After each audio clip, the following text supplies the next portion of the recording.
여러분 안녕하십니까? 백만개미 한세구입니다. 11월 18일 금요일 시장 정리하겠습니다.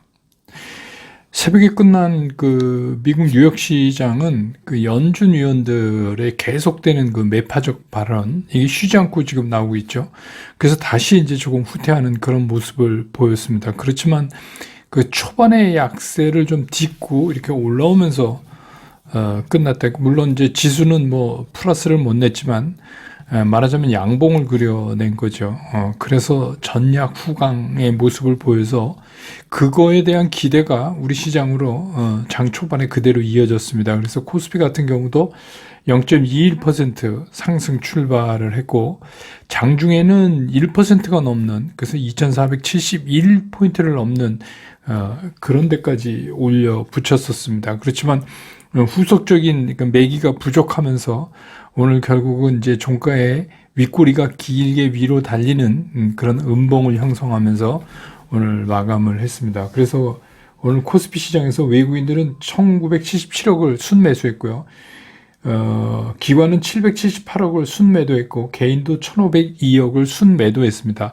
막판에 동시호가에 외국인들이 한 4, 500억 이렇게 좀 사서 올려붙여, 특히 이제 삼성전자 쪽을 올리려고 했는데 제대로 안 됐습니다. 왜 그러냐면 개인하고 기관이 동시에 매물을 종가에 내놓는 그런 모습을 보였습니다. 그래서 오늘 코스피 지수는 2444.45, 그러니까 어제보다 1.55포인트 올랐으니까 퍼센테이지로는 0.06% 상승을 하면서 마감을 했습니다. 코스닥 같은 경우도 출발은 상승 출발을 했지만 강보합 출발을 했지만 줄곧 오전 내내는 상승권에서 등락을 이렇게 거듭했습니다. 그런데 이제 오후 들면서 외국인들의 매도세가 좀 늘어나면서 지수가 마이너스권으로 떨어진 이후에 회복하지 못하는 이제 그런 모습을 보였습니다. 그래서 오늘 코스닥에서 외국인은 839억 원을 순매도했고요. 기관은 123억을 순매도했고 개인은 1045억을 순매수하면서 장을 마감을 했습니다. 오늘 코스닥 지수는 731.92포인트, 어제보다 0.76% 하락하면서 장을 마감을 했습니다. 기술적으로 보면 아직은 추세가 살아있다. 추세가 꺾이지 않았다. 이건 좋다는 뜻은 아닙니다. 아직은 꺾이지 않았다. 이런 겁니다. 그래서 이제 갭 메우기도 거의 마무리 단계고, 어제 말씀드렸듯이 이제 오늘 드디어 5일 이동평균선이 급격하게 코스피에서 꺾이는 거를 우리가 볼 수 있죠. 그래서 이제 마지막 남은 우리가 이제 파동선이라고 하는 10일 이동평균선의 슬로프가 어떻게 변하냐.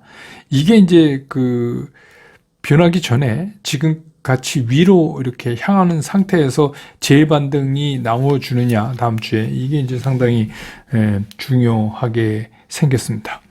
그 다음에 이제 환율은 오늘 이제 1340원대에 머무르면서 일단 환율 급격한 하락에 따르는 이제 되반등이 있고, 이 줌에서 한참 좀 어제도 제가 말씀드렸죠. 옆으로 조금 더 끌고 갈 것 같다. 급격한 환율 변화가 여기서는 일어나기 좀 어렵다, 이런 말씀을 드렸어요.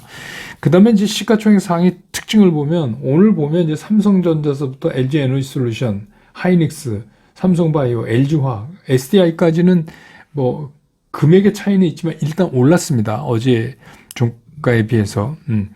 근데 오늘 외국인들이 주로 산 게 삼성전자 매수 437억, LG에너지솔루션 152억 샀고요.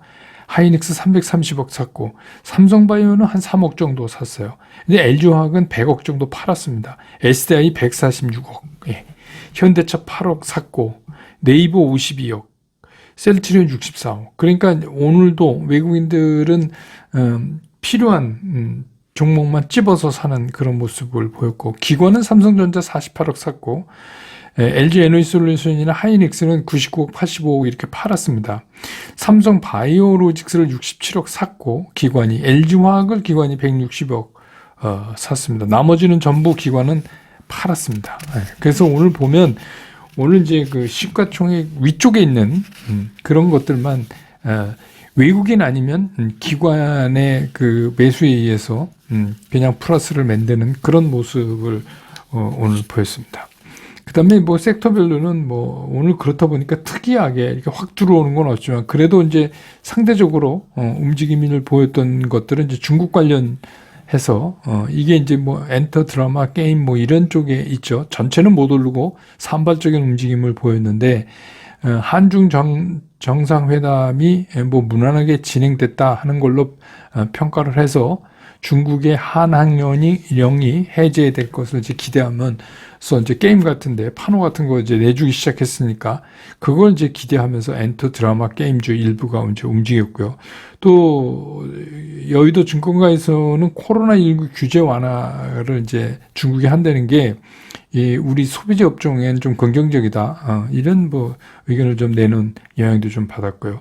그 다음에 이제 우리가 그 먹통 문제를 일으켰던 그 카카오나 뭐 이런 것 때문에 클라우드하고 데이터 센터 관련된 것들이 이건 뭐 대부분 여기 관련된 것들은 그 대형주는 없습니다. 그렇지만 이제 이런 것들이 이 당정이 이 데이터 센터 이중화법 그거를 연내 체류할 거다 이렇게 이제 발표를 했고 입법 전에도 기업들에 대해서 이중화 조치를 행정 공고로 할 예정이다 이렇게 돼서 그쪽이 좀 움직였고 그 다음에 이제 건설기계 건설 이런 거는 지금 두 개의 재료를 갖고 있어요. 우크라이나 이제 재건 문제 하나하고 또 잘 아시는 네옴시티 관련 그 두 개, 이거는 호재라고 보기보다는 호재를 기대하는 겁니다. 우리가 좀 정확히 해야 될 것 같아요. 호재는 아니에요. 호재를 기대. 너무 많은 거를 또 이렇게 하는 것 같아요. 그래서 뭐 너무 흥분해서 뭐 제2의 중동붐이 분다 뭐 막 이렇게 얘기하는데 늘 말씀드리지만 이런 시장에서는 팩트 체크가 굉장히 중요합니다. 그러니까 우리가 팩트로 확인된 것만 진짜 그렇게 제2의 중동붐이 분다면 팩트 확인하고 움직여도 충분히 먹을 수 있어요. 그래서 뭐 오늘 전체적으로 보면 시총 상위가 그래도 또 외국인이나 기관이 사준 그 시총 상위에만 조금씩 상승하는 그런 모습이었다.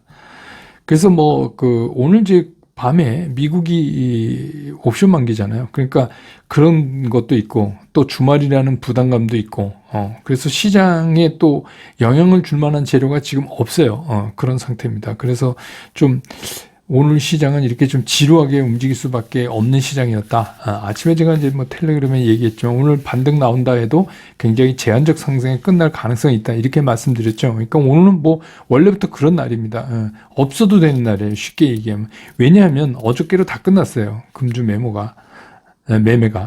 여러분, 그런 의미는 이제 시장에서 더 살펴보기로 하겠습니다.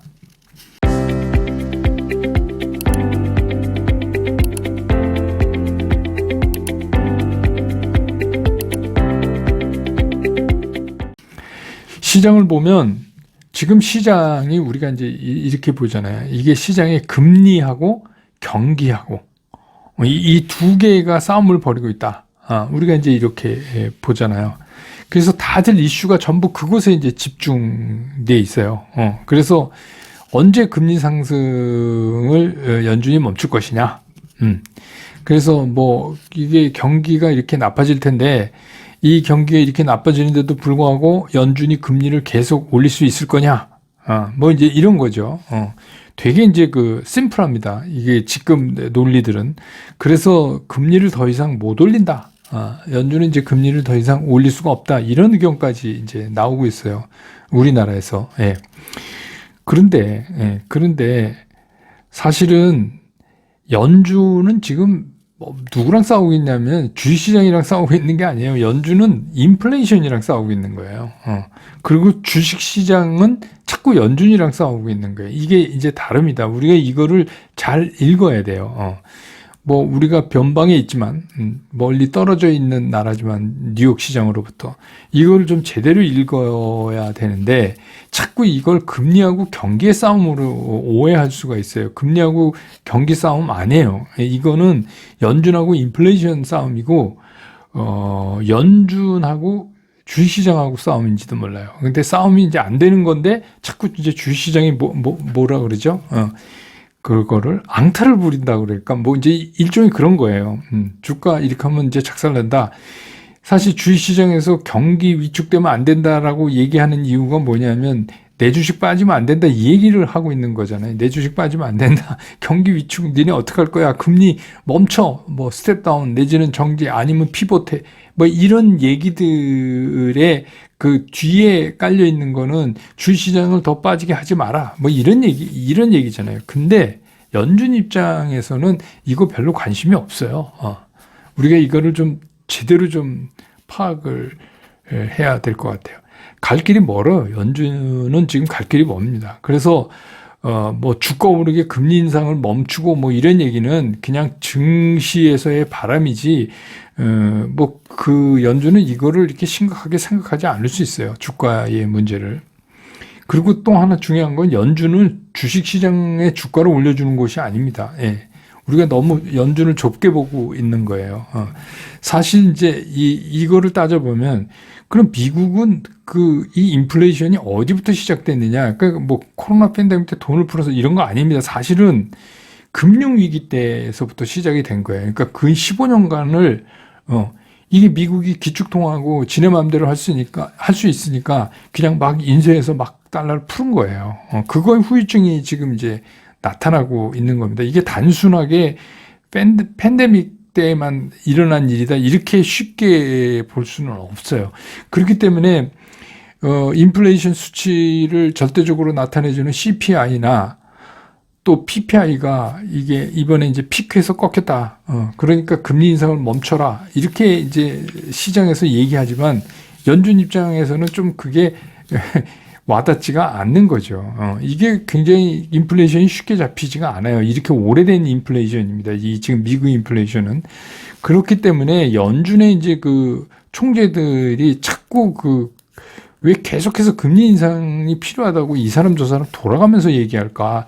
그게 뭐예요? 증시를 겁주기 위해서? 그게 아니에요. 그 사람들이 얘기를 잘 들어보면 이렇게 해서 인플레이션 수치가 꺾여서 이렇게 내려오고 있는 거는 사실이지만, 그렇게 얘기합니다. 사실이지만, 그래서 금리 인상 속도나 이런 거를 스텝 다운 할 수는 있지만, 그래도 금리는 더 올라가야 된다. 앞으로 현재에서 1%포인트 정도 더 올라가야 한다. 라고 계속해서 얘기를 하는데, 무슨 연준 위원들이 무슨 억하심정이 있어서 주가 빠지라고 그러겠어요? 그게 아니에요. 간혹씩 섞어서 얘기해요. 서비스 부분에서 진정되는 기미도 보였으면 좋겠다. 이런 얘기를 하고 있잖아요. 그러니까 그 얘기가 무슨 얘기냐면, 우리가 그냥 단기적으로 생각해서, CPI나 PPI를 결정하는 어떤, 물가의 핵심적인 역할을 하는 것들이 가격이 꺾이면 이게 이제 인플레이션이 꺾었다. 이렇게 쉽게 생각할 수 없다. 이렇게 얘기하는 거예요. 연준의 얘기는. 그래서 이런 얘기를 계속 하고 있는 거예요.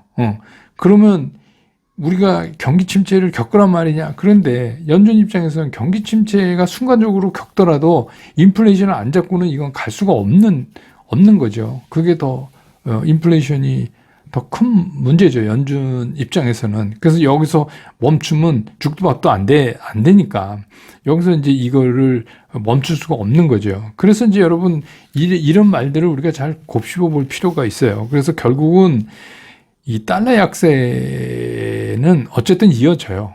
그러니까 무슨 얘기냐면 이미 이제 기축 통화로서의 대단한 위용을 잃었어요. 이미 US 달러가. 여러분 계속 얘기했잖아요. 이건 지네가 생각날 때마다 막 찍어서 돌렸고 문제가 발생하면 다 연준이 돈 찍어서 해결했고 이게 이제 15년 동안 이게 축적된 겁니다.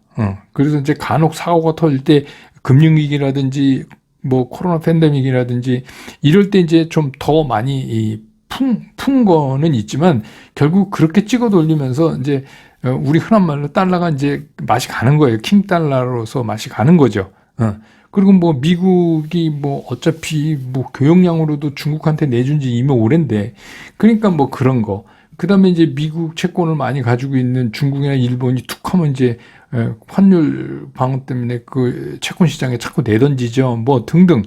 이렇게 이제 되니까 추세적으로 길게 보면 달러가 이렇게 약해지는 건 맞아요. 그런데 이게 그냥 약해지느냐? 시장이기 때문에 그냥 약해지지가 않는 거예요. 그 중간중간에 이제 이게 그래서 튀었다가 떨어지고 튀었다가 떨어지고 채권금리도 마찬가지입니다. 떨어졌단 튀고 떨어졌단 튀고 이거를 계속 이제 반복해 갈 수밖에 없어요. 왜냐하면 이게 뭐 됐어 이젠 끝 이렇게 해서 쭉 한쪽으로 해결되면 이게 얼마나 좋겠어요. 근데 뭐 여러분 아시지만 경제라는 게 그렇게 쉽게 될 수 없고 그러면 그거에 따라서 주식시장도 이리 휘청 저리 휘청 할 거란 말이에요. 영향을 받으니까. 그러니까 이런 시장에서 우리가 끌려다니기 시작하면 정신을 못 차리는 거예요. 물론 지금이 이제 그 좀 낮은 권역대의 주가가 있고 향후에 이제 이 고생이 끝나면 주가가 오를 것이다 이렇게 생각하는 희망을 갖는 건 좋지만 그게 우리가 2년 전에 경험했던 것처럼 뭐 지금 그냥 엄청난 속도로 막 빠르게 반등하고 이러는 거는 우리가 좀 기대하기 힘들다. 그래서 뭐 우리 시장에서 이제 그 외국인 입장에서 보면 우리 시장에서 차이나런 이래 갖고 이제 돈을 중국에서 빼갖고 우리 시장을 한 달 반 정도 샀잖아요.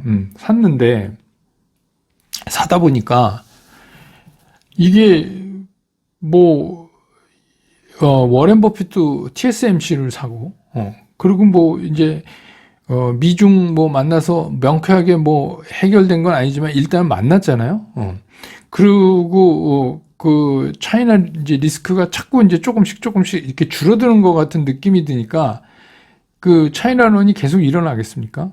한국으로 계속해서 올 수가 없어요. 그러면 얘네들은 외국 애들은 이거를 지네들이 사서 여기까지 올렸는데 얘네들이 다 샀잖아요. 얘네들이 6조를 산 거잖아요. 그동안에. 근데 이렇게 올려놓은 거를 그럼 어떡할 거냐? 그러니까 이제 지금 제 말씀은 우리가 신경 써야 되는 게 얘네가 지금 뭘 어떡하려고 그러지? 이거를 신경 써서 봐야 돼요. 여러분도 똑같죠. 그럼 얘네들이 최근에 사서 지네가 올렸는데 지네가 그냥 올리면서 올라가니까 좋아한 건데 그럼 누군가 이걸 받아줘야 되잖아요. 근데 우리나라에 누가 받아줘요? 이거를 오르기만 하면 개인은 팔고 있는데. 네. 그러니까 이제 여기서 어제 같은 경우도 보세요. 어제 같은 경우에도 외국 애들은 막판에 우리나라 그 지수에 영향을 주는 주요 종목들을 내리패면서 풋옵션에서 다 먹었잖아요. 그러니까 파생해서 먹으면서 나중에 그냥 갖다 퍼붓는다 그럴 수도 있다는 거를 상상을 해야 돼요. 시장에서. 그러니까 제가 계속해서 외국인들 움직임을 봐야 된다. 근데 지금은 이제 아직은 아니지만 그래서 이제 그 옵션에서 어제 같은 경우에 많이 먹은 것 같아요. 보니까 풋으로.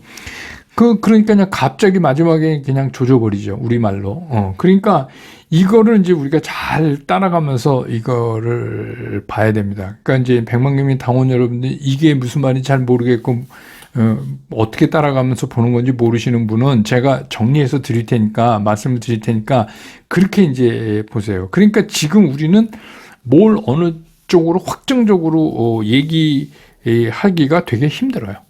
그래서 이렇게 하시면 된다는 거예요. 첫 번째, 아무리 우리가 희망적인 미래를 그린다고 하더라도 원래 주식 투자는 희망적인 낙관론자가 하는 거예요. 그러니까 희망적인 거를 그린다고 하더라도 팩트 체크가 되지 않은 상태에서 먼저 나가면 안 된다는 거예요. 이런 때는. 먼저 나가면 안 돼요. 뭐 거의 다 물려서 돈들도 그렇게 많지 않으시잖아요. 그럼 그 실탄 아껴야죠. 그러니까 지금 뭐 이렇게 팩트 체크가 안 돼서 뭐 이렇게 할 기대 뭐가 하면 어떻게 된다더라 뭐 이렇게 된다더라는 제가 말씀드렸잖아요. 그거는 탁 튀어오르면 트레이딩 하는 거라고. 이게 또 쉬면 조금 샀다가 튀어오르면 그냥 이익 실현하고 이렇게 하는 거다. 그거 갖고는 우리가 진짜 전략적으로 주식 투자를 할 수는 없다. 두 번째는 시장을 흐름을 쫓아다니지 말고 시장 흐름에 의해서 자기를 바꾸지 말고 원칙대로 하자는 거예요. 원칙을 정해놓고 시장 움직임에 따라서 그 원칙에 반해서 그대로 대응만 하면 돼요. 이건 내 원칙은 이러니까 지금 시장이 이래서 이건 아니야. 이렇게 해야 된다는 겁니다. 아무리 좋은 주식도 지금은 그것밖에 믿을 수가 없어요. 원칙밖에. 그래서 이제 제가 이 두 가지를 꼭 하셔야 된다. 계속 요새 이제 여러 가지 방법을 바꿔가면서 표현을 하지만 제가 이제 여러분들한테 그렇게 이 두 가지만 잘 지켜도 여러분들은 이미 성공 투자의 반은 들어와 있는 거다. 이렇게 말씀드릴 수도 있어요. 그런데 그러니까 현혹되지 마시라는 거예요. 그러니까 지금 뉴욕 시장에서 미국에서 진짜 멀리 떨어진 한국에서 아무리 유명한 전문가라 그래도 미국이 금리를 연준이 더 올릴 수 없습니다. 이거 들리지도 않아요. 모기 소리보다도 더 못한 거예요. 그러니까 아무 의미가 없어요. 괜히 그냥 우리끼리 그러는 거예요. 그러니까 그 연준의 마음을 그렇게 잘 알면 날아다녀야죠. 그러니까 제 얘기 무슨 얘기냐? 연준이 이럴 것이다를 미리 상상하지 말라는 거예요. 그러니까 연준이 나오는 데다 반응해도 시장이 충분하다. 시장은 그렇게 움직이지 않는다 하는 거죠. 그러니까 늘 하는 말이 있지만 연준에 맞서지 말라. 그래서 실제로 우리는 금리하고 경기하고 싸우는 거라고 생각하고 있지만 사실은 연준하고 주시장하고 싸우는 거예요. 주시장이 자꾸만 이제 연준한테 그러는 거죠. 고만 올려. 이렇게 얘기하는 거죠. 근데 이제 그걸 연준이 그만큼 심각하게 듣느냐. 왜냐하면 연준은 더 큰 걱정이 더 많거든요. 그렇게 이제 이해하는 게 나을 것 같습니다. 벌써 또 주말이 돼서 괜찮아요, 여러분. 오늘 그냥 보합권으로 코스피는 끝나고 코스닥은 좀 빠졌지만 괜찮습니다. 예. 지금은 그럴 수밖에 없어요. 누가 사겠어요, 지금? 예. 그렇잖아요. 외국인들이 계속 마이너스 내면 야 쟤네 도망가는 거 아니야? 이래갖고 퍼블 테니까 그것도 못하고 지금 약간 그런 상태입니다. 그러니까 조금 그냥 그렇게 팩트 체크하면서 쫓아가겠다 이렇게 보시는 게 나을 것 같아요. 그래서 오늘 또 슬건생에 제가 연주 하나 올려놨는데 좀 들어주세요. 제발 많이 들어주세요. 근데 이제 아쉬움에 관한 얘기인데, 주식 투자하면서 제가 늘 드리는 말씀이지만 조금 아쉬운 게 나아요. 아픈 것보다. 주식 투자하면서 아픈 것보다는 조금 아쉬운 게 나아요. 그러니까 지금은 그런 상황이다 하는 말씀을 드립니다. 저는 다음 주 월요일 시장 끝난 다음에 다시 여러분 곁으로 돌아오겠습니다. 여러분 이번 주도 고생 많이 하셨습니다. 주말 편안히 보내시기 바랍니다. 고맙습니다.